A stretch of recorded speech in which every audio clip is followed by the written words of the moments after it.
So friends, we have to integrate the function sin 2x tan inverse sin x between the limit 0 to pi by 2। तो चलिए शुरू करते हैं। देखिए सबसे पहले तो मैं एक बार क्वेश्चन नोट कर लेता हूँ कि what is actually the question part. The question part is I is equal to, मैंने इसको I लेट कर लिया है, I is equal to 0 to pi by two, 0 to pi by two which is sin 2x and that is tan inverse sin x और dx के। Fine. तो हमें ये फंक्शन को इंटीग्रेट करना है। तो सबसे पहले तो आप देख सकते हैं कि यहाँ पे sin 2x है, मैं चाहूं तो इसे स्प्लिट कर सकता हूं which is 2 sin x into cos x, क्योंकि ये आपके पास आइडेंटिटी है। तो अब ये क्वेश्चन बन जाएगा 0 to pi by two, this is 0 to pi by two, now it is 2 sin x cos x, 2 sin x cos x, and now it is tan inverse sin x, tan inverse sin x into dx के। तो जैसे आप देख सकते हैं कि यहां तो हमने कोई चेंजेस नहीं किए, लेकिन ये जो sin 2x है इसको मैंने 2 sin x cos x करके लिखा हुआ है। थोड़ा रिप्लेसमेंट यहाँ पे कर लेते हैं। तो देखिए रिप्लेसमेंट मैं करना शुरू कर रहा हूँ। इसके लिए हमें क्या करना होगा कि सबसे पहले मैं sin x को एक अनदर वेरिएबल t से रिप्लेस कर रहा हूँ। फाइन। अगर sin x को t से रिप्लेस करता हूं तो मुझे dx को भी dt में कन्वर्ट करना पड़ेगा, dx को dt में कन्वर्ट करना पड़ेगा। तो ये बनेगा cos x dx and that is equal to dt के। हम लोग इसे लिख सकते हैं cos x dx is equal to dt। अब अगर किसी फंक्शन में आपने वेरिएबल को चेंज किया है, देखिए यहां जो लिमिट आपको दे रखी थी वो x की लिमिट थी, that is between 0 to pi by two, लेकिन आपने अपने वेरिएबल को चेंज कर लिया है। अब आपका नया वेरिएबल t है, तो मुझे t की लिमिट फाइंड आउट करनी पड़ेगी। तो चलिए देखते हैं कि what is the limit of t now. देखिए t को आपने sin x लेट किया हुआ है, t को आपने sin x लेट किया हुआ है। जब x की जगह 0 था तो t की वैल्यू भी 0 आएगी, मतलब लोअर लिमिट को अपन 0 क्लेम कर सकते हैं। और जब x की जगह पाई बाई टू था, जब आपने ये जो अपर लिमिट है पाई बाई टू इसको सबमिट करेंगे तो t की वैल्यू 1 निकल के आ रही है। इनफैक्ट मैं ये क्लेम कर सकता हूं कि t की जो लिमिट है वो है 0 टू 1, यानी कि फंक्शन की लिमिट भी हमें चेंज करनी पड़ेगी। Now the question part is, now the limit is between 0 to 1, the limit is between 0 to 1। आप देख सकते हैं कि ये जो sin x है, ये जो sin x अभी आपको नजर आ रहा है, यहाँ पे इस sin x को हम लोग t से रिप्लेस कर रहे हैं, तो एक 2 आपको बाहर नजर आएगा, एक t यहाँ पे नजर आ जाएगा। और ये जो cos x dx है, अगर मैं यहाँ पे बात करूं, आप देख सकते हैं कि ये जो cos x है और ये जो dx है, इसको हटा के, cos x dx को हटा के we can write it dt। तो ये पूरे दोनों टर्म dt से रिप्लेस हो जाएंगे और आगे हमारे पास बचेगा tan इनवर्स t और dt के। फाइनली ये वो नया स्टेटमेंट है जिसपे हमें काम करना है। तो चलिए अभी शुरू करते हैं। देखिए अगर आप दो फंक्शन के प्रोडक्ट को इंटीग्रेट करना चाह रहे हैं तो हमें देखना पड़ेगा कि हम किसको पहले प्रेफर करेंगे, किसको फर्स्ट फंक्शन लेट करेंगे। तो आई होप सो कि आपने वो टर्म लर्न किया होगा, that is eyelet. The term is eyelet.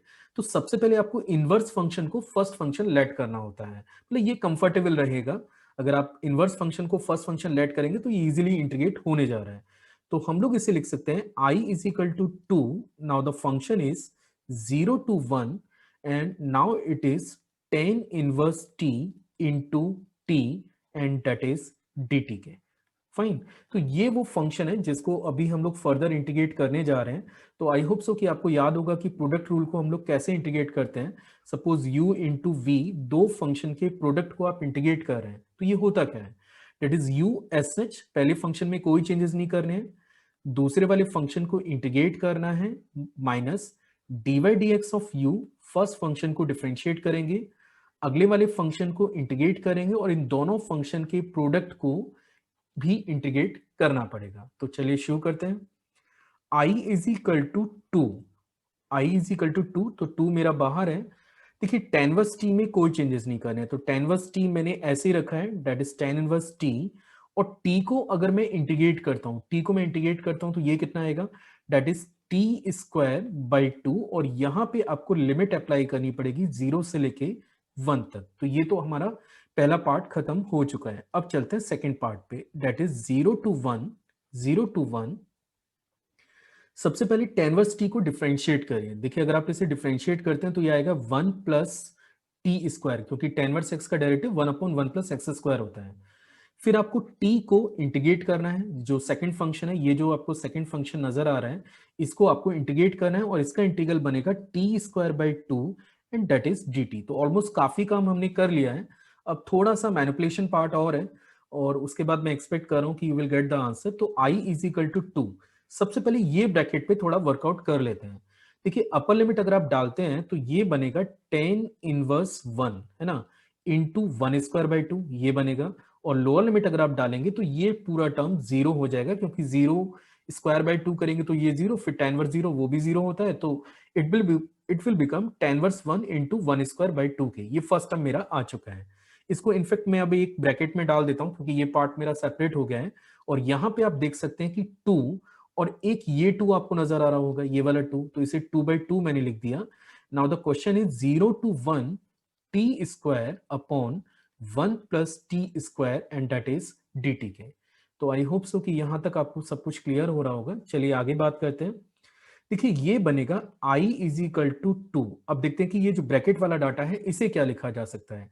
10 verse 1 हमारे पास पाई बाई 4 होता है, तो that will become 1/2 into pi by 4 के। ये टर्म हमारा यहाँ पे कंप्लीट हो गया। आप ये टर्म कैंसिल कर सकते हैं, 2 से 2 कैंसिल हो रहा है, तो ये 1 हमारे पास आ गया।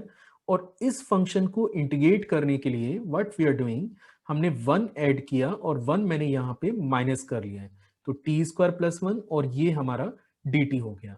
तो अब आप देख सकते हैं कि अब बहुत ज्यादा काम क्वेश्चन में नहीं बचा हुआ है। तो i इज इक्वल टू 2 से 2 ये कैंसिल हो गया, we are getting pi by 4 here, minus हम लोग इसे लिख सकते हैं 0 to 1 सिंपली dt। दो पार्ट में स्प्लिट करने के बाद, ये फर्स्ट पार्ट और ये दूसरा पार्ट, और अगला वाला पार्ट बनेगा 0 to 1 dt upon T square plus 1 के। तो देखिए almost we are on the last line of the question, है ना, हम क्वेश्चन की लास्ट लाइन पे हैं। और देखिए कि अभी हम लोग फर्दर इसे क्या लिखेंगे। तो now it will become i is equal to pi by 4, ये आपका पाई बाई 4 हो गया। इसको dt का इंटीग्रल t होता है, इसकी लिमिट आप डालेंगे 0 से लेके 1 तक, ये भी समझ में आ रहा होगा। और dt upon T square plus 1 को इंटीग्रेट कैसे करते हैं, इसका इंटीग्रल होता है 10 इनवर्स t के, है ना, और इसकी लिमिट भी आपने 0 to 1 डाल दी है। तो now it will become i is equal to pi by 4 minus 1 plus that is 10 inverse 1 minus 10 inverse 0 के। तो मैं उम्मीद कर रहा हूं 10 इनवर्स 0 तो आपको क्लियर है, वो 0 ही होता है, और 10 इनवर्स 1 हमारा पाई बाई 4 होता है। तो ये बनेगा पाई by 4 plus pi by 4 minus 1, या फिर आप इसे लिख सकते हैं पाई बाई 4 प्लस पाई बाई 4 कितना लिखेंगे आप, that is pi by 2 minus 1, and finally this is the result for the given question. तो आई होप सो कि आपको ये वीडियो पसंद आया होगा। Thanks for watching.